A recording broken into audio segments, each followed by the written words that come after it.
भारतीय वास्तुशास्त्राप्रमाणे देवघर व झोपण्याची खोली एकत्र ठेवणे चुकीचे आहे का? वास्तुशास्त्रानुसार झोपण्याची खोली ही विश्रांती आणि शांततेचे केंद्र असते, तर देवघर ही पवित्र आणि उच्च आध्यात्मिक ऊर्जेची जागा असते.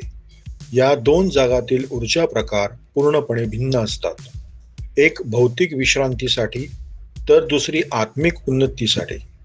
त्यामुळे या दोन्ही जागा एकत्र ठेवणे म्हणजे ऊर्जा प्रवाहात अडथळा निर्माण करणे. म्हणून वास्तुशास्त्रानुसार देवघर आणि झोपण्याची खोली एकत्र ठेवू नये.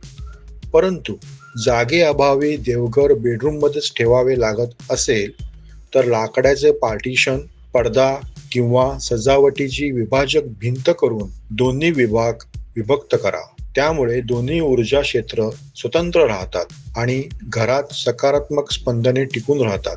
देवघर नेहमी उंच, स्वच्छ आणि प्रकाशमान ठिकाणी असावे. देवघरातील देवतेसमोर झोपण्याचे टाळावे आणि त्याच दिशेत पाय ठेवू नये.